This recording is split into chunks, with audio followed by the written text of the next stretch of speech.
भेड़िया और कोबी की शुद्धिकरण सीरीज के पहले वाले भाग सुनने और देखने के लिए प्लेलिस्ट में या फिर डिस्क्रिप्शन में जाकर क्लिक करें। इस कॉमिक्स के हार्ड कॉपी खरीदने के लिए आप डिस्क्रिप्शन में जाकर लिंक पर क्लिक कर सकते हैं। कहानी की शुरुआत होती एक पुराने खंडर पड़े हुए महल से, जहाँ पे सुरवैया और एक उसकी सहेली दोनों आते हैं। जहाँ पे सुरवैया वहाँ पे कुछ याद करने आती है क्योंकि उसकी याददाश्त चली गई होती है। वहाँ उसे आभास होता है मामा करता हुआ एक बालक कोबी आता रहता है और वो बार बार चिल्लाती कोबी कोबी, और अचानक उसकी सहेली उसे रोकती है और पूछती है कि महारानी ये कौन है कोबी। और फिर कहानी फ्लैशबैक में जाती है जहाँ सुरवैया वो कहानी बताती है जो अचानक हमले के कारण उसे वो महल में छोड़ जाती है और उसे वापस आने का वादा करके जाती है, लेकिन वापस आ नहीं पाती और फिर खुद ही अपनी तलवार से उसका दिल चीर देती है।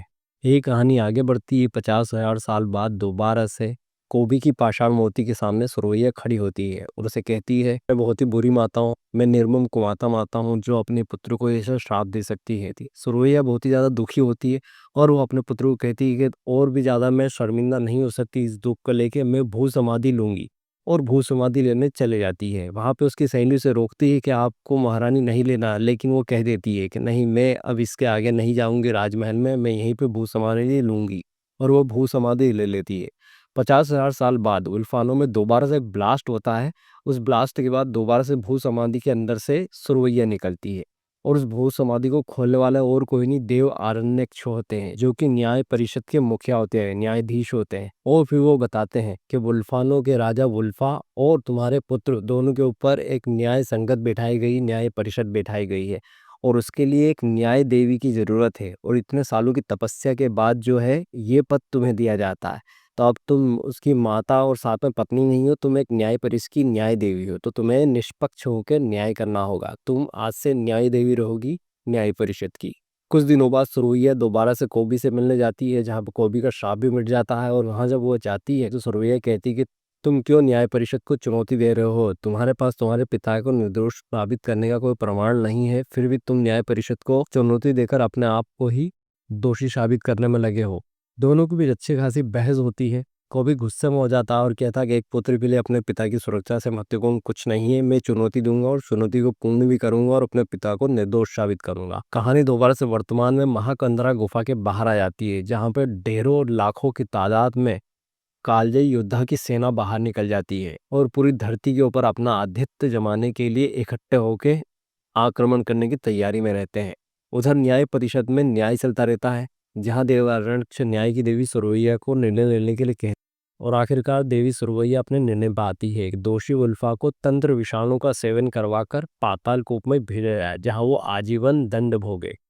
जहाँ पे दोनों गुस्सा हो जाते हैं, उल्फा नहीं कहता और वहीं पे कोबी भी गुस्सा हो जाता है। और देव आरण्यक जैसे ही विषाणु तंतु का कटोरा लेके आगे बढ़ते हैं वैसे ही कोबी आ जाता है और अपनी पूंछ से उस कटोरे को उठाता है और अपने ऊपर कुढ़ेर लेता है, जिसकी वजह से वुल्फा और सुरवैया सभी नहीं नहीं करके पुकारते रहते और चिल्लाते रहते हैं। विषाणु तंत्र के ऊपर गिरने से वो भी तड़पने लगता है। वहीं पे गुरु सुंदी कहते हैं कि ये न्याय अब खत्म होता है, कालजयी वापस अपने क्षेत्र में सम्मान सहित लौट सकते हैं क्योंकि यहाँ राजा के पुत्र को उसका दंड भोगना पड़ गया है। इधर कोबी उस जहर की मार से तड़पता रहता है। पूरे शरीर में उसको अलग अलग प्रकार से तड़पन होती है क्योंकि उस विषाणु तंत्र जो है पूरे शरीर को जटिल करता है और अंदर धीरे धीरे मारते रहता है। वह हाथ जोड़ के दोबारा से आरण्यक्ष और सुरवैया के सामने जाता है और कहता है कि मेरे पुत्र को बचा लीजिए, तंत्र विषाणु से तो वो स्वयं महाबली शंभू भी नहीं बच पाए थे, तो मेरा पुत्र कैसे बचेगा। कोबी को तड़पते हुए देख सुरवैया का मन भी विचलित हो जाता है और वो कहती है कि इसने ऐसा ही दुस्साहस पहले भी किया था जिसके कारण मैं इसे श्राप देकर मैंने इसे पत्थर में बदल दिया था। तब उल्फा के अनुभव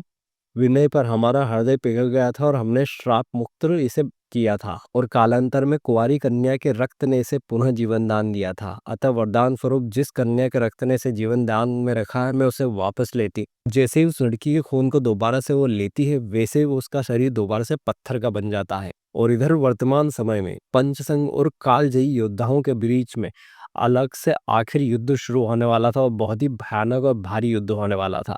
आपस में सारे कबीले वाले भिड़ जाते हैं जहाँ कालजयी योद्धा और साथ में बड़े बड़े सुपर विलेन जो है दिखाई देते हैं। जहाँ हमें देखने को मिलता है कि कालजयी योद्धा वर्तमान के गरुड़ा से लड़ रहे हैं, एलिफेंटो से लड़ रहे हैं, जितने भी सुपर विलेंस होते हैं उन सभी से लड़ते रहते हैं। हालांकि ये लड़ाई ज्यादा देर तक नहीं चलती क्योंकि सारे सुपर विलेंस को कालजयी योद्धा बड़े ही आसानी से हरा देते हैं और उन्हें अपनी चपेट में ले लेते हैं। जहां वर्तमान और सुपर विलेन जितनी भी होते हैं उनकी सेना हार जाती है, सभी डर जाते हैं और भागने और तभी अचानक ब्लास्ट होता है जिसमें से कोबी की शक्ल का बड़ा ही रहस्यमयी प्राणी निकलता है। वहीं कहानी दूसरी ओर आ जाती है जहाँ पे अवधूत डोम योद्धाओं से लड़ने की कोशिश करता रहता है। हालांकि डोम योद्धा जितने भी होते हैं सारे ही सारे मृत होते हैं, तो वो मरते ही नहीं, कितनी भी कोशिश करने के बाद भी दोबारा से जीवित हो उठते हैं, लेकिन वो हार नहीं मारता, सभी को मारता पीटता रहता है कितनी बार भी चाहे। डोम योद्धा अवधूत के बुला को मार देते हैं और उससे और ज्यादा क्रोधित हो जाता है वो, और सभी को दोबारा से पीटने लग जाता है, मारने लग जाता है। कहानी दोबारा से उस युद्ध क्षेत्र में आ जाती है जहाँ कालजयी योद्धा और जितने भी सुपर विलेंस होते हैं वो सारे मिलकर लड़ाई करते रहते हैं। वहीं पे कोबी की शक्ल वाला जो नया बंदा आता है उसका नाम होता है व्रका योद्धा, जो कि कोबी का ही रूप होता है, जो कि सबसे खतरनाक और रुद्र रूप होता है। और जैसे ही कालजयी योद्धा उस पर हमला करने लगते हैं, एक एक करके सभी लोग उस पर हमला करते हैं, लेकिन सभी कालजयी योद्धा को वो एक एक करके पीटता रहता है बहुत ही भारी तरीके से। और अचानक ही एक भयानक रूप देखने को मिलता है उस व्रका योद्धा का, जिसमें बहुत सारे उसके हाथ आ जाते हैं लाइक डॉक्टर स्ट्रेंज, और वो सारे तीरों को पकड़ लेता है उस कालजयी योद्धाओं के द्वारा फेंके जाते हैं। जो इसे देख के सब शॉक्ड हो जाते हैं कि यार ये बंदा आया कहाँ से और कौन है आखिर, किसी को समझ ही नहीं पड़ता, और सारे कालजयी योद्धा उसके ऊपर अकेले टूट पड़ते हैं, लेकिन कोई भी उसको हरा नहीं पाता। सभी को पीटता रहता है एक के बाद एक, और आखिरकार में वो समय आ जाता है जब सारे जितने भी कालजयी योद्धा हो तो हार मान लेते हैं और सभी लोग बेहोश हो जाते हैं। कहानी दोबारा से न्याय क्षेत्र में आ जाती है जहाँ सुरवैया उसे पाषाण बना देती है कोबी को, उसे बचाने के लिए, लेकिन वुल्फा को ये मंजूर नहीं होता और वो गुस्से में झपट पड़ता है सुरवैया के ऊपर, जहाँ वो कहता है कि तुम्हें अपनी ममता का जरा भी ख्याल नहीं रहा, अपने पुत्र को दोबारा से तुमने पत्थर बना दिया। लेकिन वो उसे बताती है कि अगर मैं ऐसा नहीं करती तो वो खुद मर जाता, इसके कारण मैं उसे पाषाण बना दिया। आखिर में वुल्फा अपनी गलती मान लेता है और फिर संकल्प लेता है कि मैं अभी के अभी अपने पुत्र की सौगंध खाता हूँ और अभी मैं आत्मदाह करूंगा यहीं कहीं न्याय परिषद में। और तभी एक आवाज आती है और फिर कहते हैं कि आप ऐसा नहीं कर सकते सम्राट वुल्फा, जब तक कि आप न्यायिक हिरासत में हैं, यह निर्णय आपके अधिकार क्षेत्र से बाहर है। लेकिन वुल्फा कहता है कि ये मेरा निर्णय अटल है देव। और अचानक आवाज आती है कि रुक जाइए सम्राट। और तभी वहां पे प्रकट होते हैं गुरुराज भाटी के, जहाँ देव अरण्यक पूछते हैं गुरुराज भाटी के अब तक आप कहाँ थे, आपको तो काफी पहले यहाँ उपस्थित होने का आदेश दिया गया था, फिर इतना विलंब क्यों हुआ। फिर वो कहता है कि मेरे विलंब का कारण एक ही था, षड्यंत्र देव। फिर वो कोबी को देखते हैं कि दोबारा से वो पत्थर बना दिया गया है, उसे देख के दुखी हो जाते हैं और पूरा समझाता है वुल्फा को कि ये षड्यंत्र क्या था, और फिर देव अरण्यक्ष के सामने वो षड्यंत्र के बारे में बताते हैं। और सबसे पहले वो विल्फा के मुकुट से मकड़ तंत्र को अलग करते हैं, और उस मकड़ तंत्र से जितना भी पुरानी आपबीती होती है वो सारी देखने को मिल जाती है, जहाँ पे सभी लोग देखते रहते हैं कि कैसे वुल्फा बहुत ही प्यार करता रहता है सुरवैया से, होने वाले बच्चे से। और अचानक ही वो जाता कहीं बाहर, वहीं सुरवैया वुल्फा के हाथ में लगी घड़ी को देखती है और कहती कि घड़ी क्या है और कितनी सुंदर है। फिर वो कहता है कि कालजयी योद्धाओं के समय का मुझे अवगत कराने के लिए घड़ी पहनी हुई है और समय हो चुका है कि अब उन्हें वहां से बाहर निकाला जाए। और फिर कालजयी योद्धाओं को गुफा से बाहर निकालने के लिए जाता है, और जैसे ही वुल्फा उस गुफा के अंदर उस ताले पर चाबी लगाने वाला ही होता है और उसे किसी का आभास होता है, और अचानक वो रुक जाता है और आवाज लगाता है कि कौन है यहाँ, बाहर आओ। और वैसे ही एक लड़की बाहर आती है हवा में उड़ती हुई, और वह कहती है कि तुम्हें इसके जानने का कोई हक नहीं है कि मैं कौन हूँ और क्या नाम है मेरा, तुम्हें जो अपना काम करना वो करो, तुम बस इस द्वार को खोलो। लेकिन उल्फा मना कर देता है कि तुम्हारा कोई ना कोई तो तात्पर्य होगा इस द्वार के खोलने में, इसलिए यह हित में नहीं होगा कि मैं इस द्वार को खोलूं, अब तो मैं इस द्वार को नहीं खोलूंगा।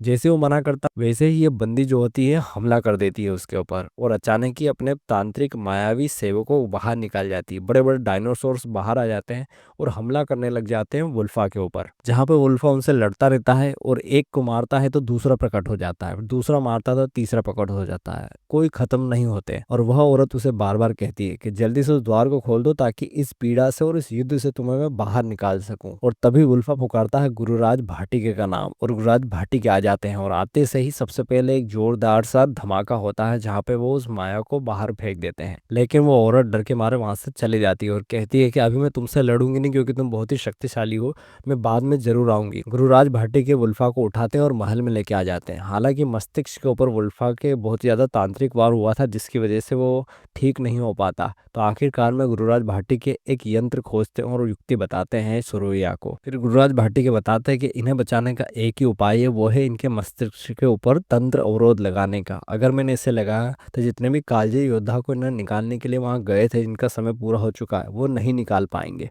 तब सुरैया कहती है कि सबसे पहले तो महाराज को बचाना जरूरी है, अगर यही नहीं रहेंगे तो हम कैसे निकालेंगे, हम कोई ना कोई और उपाय ढूंढ लेंगे उन कालजयी योद्धाओं को निकालने के लिए बाहर। तो सबसे पहले तो आप तंत्र अवरोध लगा दीजिए ताकि ये बच पाए उस तंत्र से। और फिर गुरुराज भाटी के सम्राट के मस्तिष्क के ऊपर मकड़ तंत्र लगा देते हैं, जिसकी वजह से वो सारी चीजें जो थी हाल ही की घटनाओं की थी वो भूल जाते हैं। और फिर वो बताते हैं कि हमने कालजयी योद्धाओं को बाहर निकालने की बहुत सारे अलग अलग उपाय किए, लेकिन वो सफल ही नहीं हो पाए हम उन उपायों में। और अचानक ही वो इशारा करते सुरवैया के ऊपर, कहते हैं कि अगर महाराज दोषी है कालजयियों को ना निकालने के ऊपर, तो वैसे ही सुरवैया भी दोषी है, क्योंकि इनके आदेश पे ही मैंने वहां पर तंत्र लगाया था। इतना सुनते ही सुरवैया और गुस्सा होने लग जाती है, और इन्होंने ही अपने पुत्र को भी पत्थर बनाया, बचपन में भी पत्थर बनाया और जवानी में भी उसे पत्थर बना दिया। सुरवैया और गुस्सा होती है, और जैसे ही गुस्सा होती है और एक हमला कर देती है गुरुराज के ऊपर।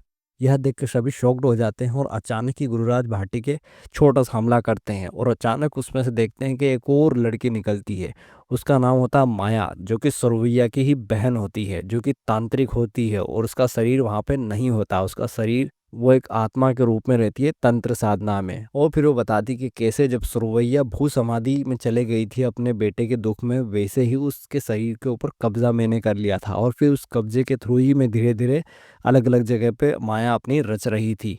इसी प्रकार से मैंने मरकट मणि की माया भी रची, और गुरु सुंडी और भेड़वा को मरकट मणि लाने के लिए उन्हें अलग अलग प्रयास करवाए, ताकि वो मरकट मणि ला सके, और मैं उस मरकट मणि की सहायता से उस कालजयी योद्धाओं के द्वार को खोल सकूं और अपना शरीर दोबारा से वापस ले सकूं। देव अरण्यक गुस्से में खड़े होकर कहते हैं कि इतना बड़ा षड्यंत्र ये कैसे पॉसिबल था, और कैसे इस चीज को रोका क्यों नहीं गया। फिर गुरुराज भाटी बताते हैं कि मुझे माया ने ही कैद किया था, एक अलग ही आयाम में कर दिया था, और उल्फानों का विनाश का कारण भी माया ही थी, उसे नहीं किया था। वही माया को जकड़ा हुआ रहता है दोबारा से। और फिर यह देख देवरण्यक्ष उस शक्ति से उसे मारने वाले होते, वैसे ही माया अपने पावरफुल अवतार में आ जाती है, जो कि सुरवैया के शरीर में होती है, और फिर हमला कर देती है।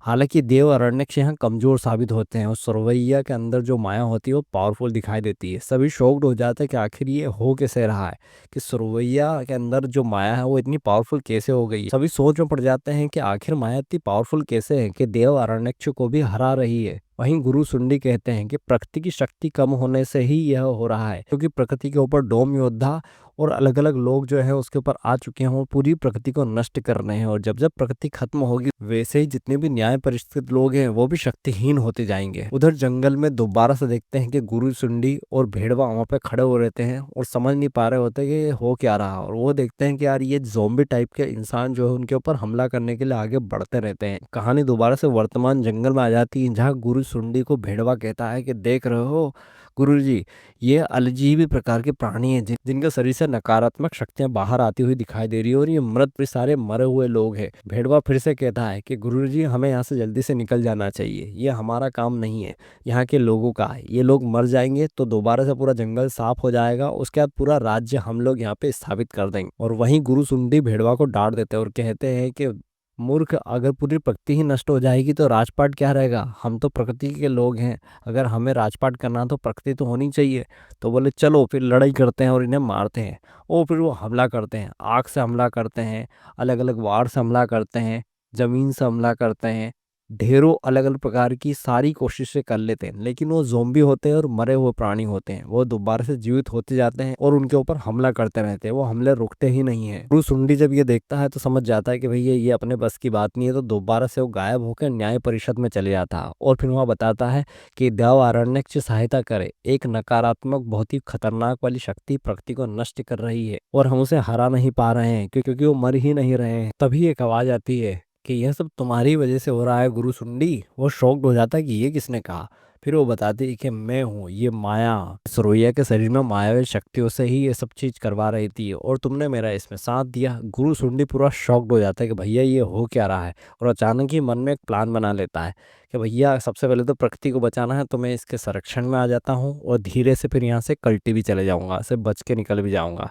तो वह उसे लॉलीपॉप देता है और कहता है कि नीति तो यही कहती है कि अपने से शक्तिशाली के साथ में संधि कर लेना ही बुद्धिमानी होती है, और यदि आपका संरक्षण हमें मिल गया तो हमारी निष्ठा भी आपके साथ ही होगी। माया जो थी उससे इम्प्रेस हो जाती है और कहती ठीक है, मुझे तुम्हारा प्रस्ताव ठीक लगा, लेकिन मुझे लगता है कि इससे काम नहीं चलेगा। सबसे पहले तुम्हें महाकंदरा में जाना होगा और वहां से माया पुंज लाना होगा और वो मुझे देना होगा। तो वो पूछता है ऐसा क्यों? क्योंकि माया पुंज से ही मैं अपने पूरे शरीर में आ सकती हूँ, यानी अभी आत्मा में हूँ तो पूर्ण शरीर मुझे माया पुंज की शक्ति से ही मिल सकता है। और जैसे ही गुरुसुंडी हाँ करता है वैसे ही माया सुरवैया के शरीर से निकलती है और सबसे पहले तो उन जोम्बी वाले योद्धाओं को रोकती है, एक ब्लास्ट करती है और एक माया जाल बनाती है और उसके अंदर ही उन सबको कैद कर लेती है। वहीं गुरुराज भाटी के सुंडी के ऊपर गुस्सा हो जाते हैं और गुस्सा पुकारते हुए सुरवैया के ऊपर हमला करते हैं। हमला जैसे ही करते हैं वो क्या आ जाते हैं पुराने वुल्फानों के महल में, जहाँ वो धीरे धीरे देखते हैं कि ये तो पुराना महल आ चुका है और अचानक उसे सुरवैया दिखाई देती है और वो कोभी की मूर्ति को बनाते हुए दिखाई देती है जो चीनी हथौड़े से उसे बना रही होती है।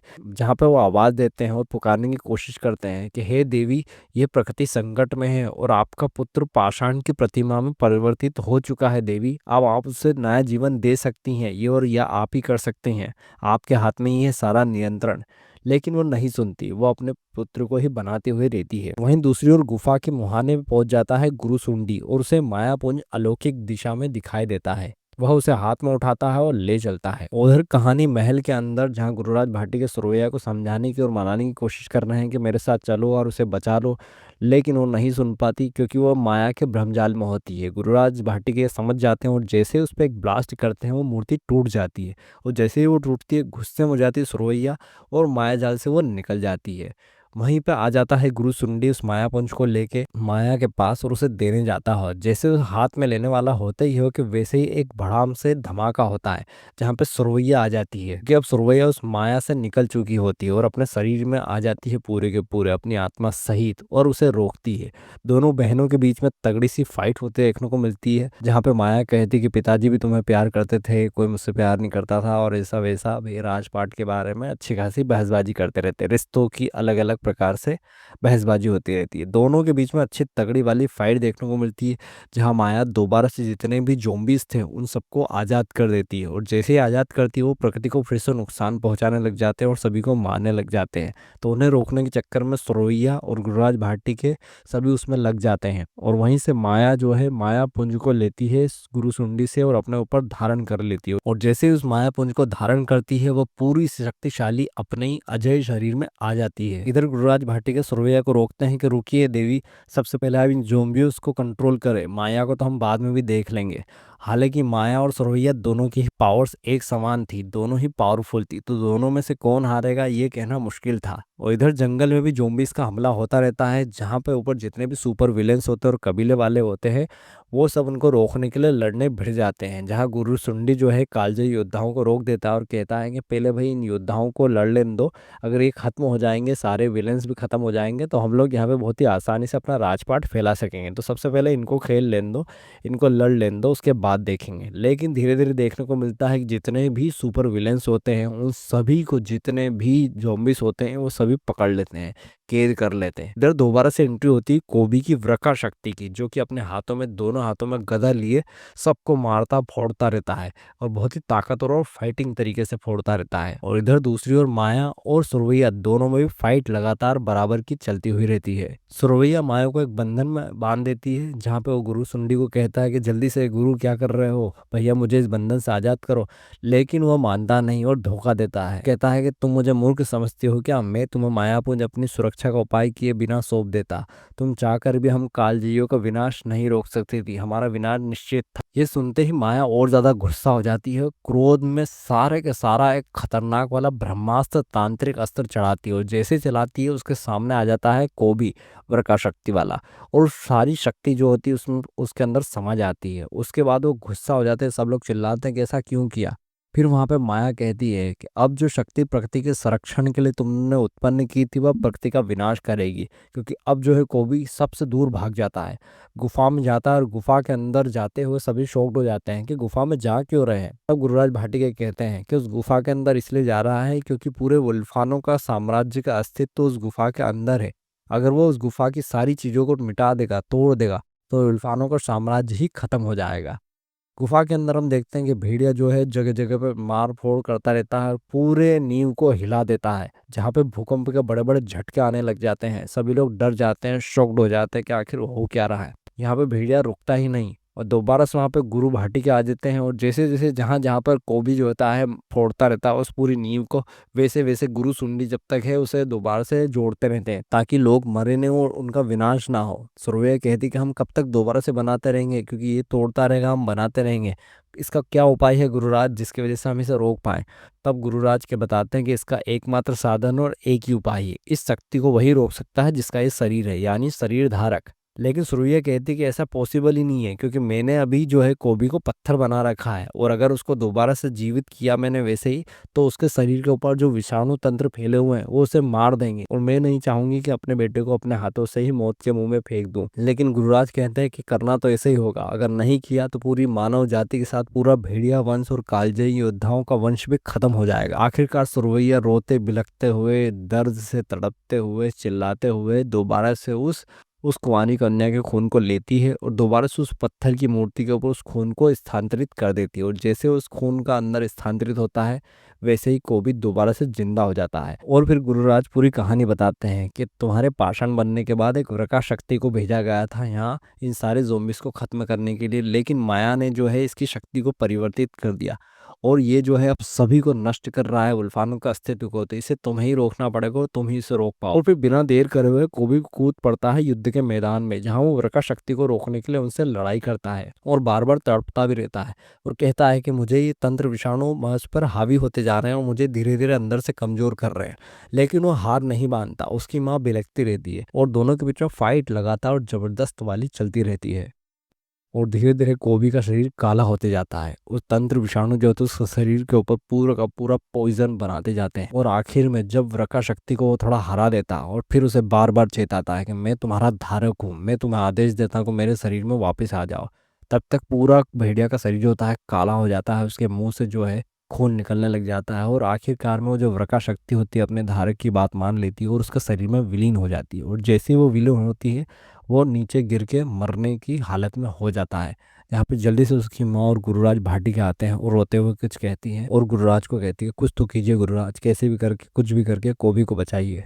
गुरुराज कहते हैं कि मेरे पास अब कोई उपाय नहीं है, क्योंकि इस तंत्र की काट है ही नहीं, कहीं भी नहीं है और किसी के पास भी नहीं है। अब जो होना है वो तो होगा ही होगा और अगर तुम्हें बचाएगा तो तुम्हारे शरीर से निकलने वाले जितने भी तंत्र विषाणु हो वो पूरी धरती पर फैल जाएंगे और पूरी धरती के लोगों का विनाश हो जाएगा। फिर कोबी कहता है कि मुझे फिर ऐसी जगह भेज दीजिए या ऐसे तंत्र में कैद कर दीजिए ताकि मैं मर जाऊं और मेरी सारे जो तंत्र विषाणु निकले वो सब भी कैद से बाहर ना हो पाए और किसी का भी नुकसान नहीं हो। तो उसकी माँ कहती कि नहीं पुत्र, तुम्हारा जीवन दोषपूर्ण नहीं रहा है, तुमने तो अपने जीवन की आहुति देकर प्रकृति को इतने बड़े संकट से उबारा है। मैं बताऊंगी न्याय परिषद को कि मेरा पुत्र दोषपूर्ण नहीं, वह कभी दोषपूर्ण नहीं था, दोष तो मेरा था जिसने पुत्र का त्याग किया। तभी भेड़िया रोक देता उसे और कहता कि नहीं माँ, मैं आपसे घृणा नहीं करता, मुझे गुस्सा भी नहीं, मेरा गुस्सा बस दिखावा मात्र था। मैं तो आपकी ममता का सत्य तभी जान गया था जब मैं बचपन में पत्थर की मूर्ति में कैद था और तब आई थी आप मेरे सामने और मुझे बार बार उल्फानों के बारे में बताती थी, कहानी सुनाती थी एक भेड़िया वाले बहादुर बच्चे की, जहाँ वो बताती थी कि उसकी माँ उसे कहीं जंग में ले जाती और वहाँ उसे छोड़ के चली जाती और दोबारा से नहीं आ पाती लड़ते लड़ते। मैंने अब तक आपको ये सारी बातें छुपा के इसलिए रखी ताकि आपको इसके बारे में पता चल के ग्लानि या दुख ना हो, इसीलिए मैं अपने आप को कठोर बनाता रहा आपके सामने जब भी आता रहा, ताकि आपको गर्व और गौरव हो मेरे बारे में ये सब देखकर। वो फिर एक आयाम द्वार खोल देता है गुरुराज, जहाँ पे कोबी कहता है कि यार मुझे गुरुराज अब जाना ही पड़ेगा, आप देर मत कीजिए ताकि जितने भी विषाणु इस धरती पर ना फैले। और वैसे ही कहते हुए अलविदा कहते हुए गुरुराज से और अपनी माँ से वहां से निकल जाता है और चले जाता है किसी दूसरे आयाम में। वहीं पे न्याय परिषद में देखने को मिलता है कि पूरा का पूरा तहलका मचा हुआ होता है और सभी शॉक्ड हो जाते हैं। देवरानी से पूछते हैं कि आखिर ये प्रकृति बच्ची कैसी और किसने उसे हराया, माया का क्या हुआ, ये सब कैसे हुआ। और तब अचानक वहां जाती है सुरवैया और रोते हुए बताती है कि ये मेरे पुत्री की वजह से हुआ है, कैसे अपने उस जीवन को उसने दोषपूर्ण बनाकर बताकर और वैसे ही सब कुछ किया और साथ में आखिर जाते जाते भी अपने शरीर का त्याग करते हुए उस पूरी विषाणु शक्ति के साथ में ज़ोंबी आर्मी को भी ले गया और उस प्रकार शक्ति को भी मार गिराया। न्याय परिषद कहते हैं कि युवराज को भी आज सर्वोच्च बलिदान का उदाहरण देकर प्रस्तुत किया है। उनके समक्ष पूरा न्याय परिषद नतमस्तक है, आरोपों से उन्हें मुक्त करता है। और इसी बीच गुरुराज कहते हैं आरण्यकदेव से कि आपसे एक अनुरोध भी है कि जितने भी कालजयी योद्धा उस गुफा से बाहर आए थे उन सभी को दोबारा से आप गुफा के अंदर भेज दीजिए। लेकिन देव आरण्यक मना कर देते हैं कि यह पॉसिबल नहीं है, जो बाहर आ चुके हैं उनका अधिकार यहाँ रहने का, इतने सालों से पहले ही वो कैद थे, अब दोबारा से उन्हें वहाँ मैं कैद करने वाला नहीं हूँ। युद्ध के मैदान में सभी लोग शोक डूबे हुए रहते हैं क्योंकि अचानक ही भूकंप जो होता है बंद हो जाता है। सभी गुरुराज सुंडी से पूछते हैं कि आखिर हुआ क्या था गुरुवर्य, इतने तीव्रता भूकंप अचानक बंद कैसे हो गए, आखिर हुआ क्या है यहाँ। और फिर प्रकट हो जाते हैं गुरुराज भाटी और सुरवैया और कहते हैं कि इस वन क्षेत्र में आने वाली विपदा टल चुकी है। युवराज को भी ने अपना बलिदान देकर इस अनहोनी को रोका है और उनके बलिदान का मान रखते हुए आप सभी को ये संघर्ष रोक दो, आप इंसानों के साथ ही रहना होगा, आप सभी को एक साथ हम दोनों मिल के घोषित करते हैं युद्ध विराम की घोषणा। और हो जाता है युद्ध विराम। सभी लोग शॉक्ड हो जाते हैं। कुछ जो भेड़िया को प्यार करते हैं वो कहते हैं कि यार मेरा मित्र भेड़िया नहीं रहा, यह असंभव, यह हो नहीं सकता। वहीं पे भेड़वा कहता है कि मेरा योग्य प्रतिद्वंदी वहाँ से चले गया। और वहीं पे जो भेड़वा के साथ वाली लड़की होती है वो दुखी हो जाती है कि यार वो कैसे चले गया। इसके साथ में जितने भी सुपर विलेंस होते हैं वो दुखी हो जाते हैं कि यार हम उसे मार नहीं पाए और वो पहले ही यहाँ से चले गया बिना लड़े ही हमसे। और इधर दूसरी ओर असुर कबीले में जहाँ गुरुराज असुर जो होते हैं वो पूरी की पूरी कहानी निकुंभा देवी को बताते हैं कि कैसे महाकंद्रा से आए हुए योद्धाओं और साथ में कालजी योद्धा साथ में जोम्बी वगैरह टोटल कहानी बता देते हैं और बताते हैं कि अब भेड़िया जो है वो नहीं रहा, वो मर चुका है, तो शब्द शक्तिशाली बंदा ही नहीं रहा इस जंगल में, तो अब हम लोग जंगल पे कब्जा कर सकते हैं। और वहीं पे असुर राज जो है थोड़ी चापलूसी करने लगता है और कहता है कि देवी निकुंभा अकेले ही सभी योद्धाओं का संहार कर देगी और पूरे वन क्षेत्र पे अब से हमारा यानी असुरों का कब्जा होगा। कहानी इसी के साथ दी एंड होती है। तो दोस्तों ये जो पार्ट होता है ये आखिरी पार्ट था, यानी शुद्धिकरण सीरीज जो है खत्म हो चुकी है।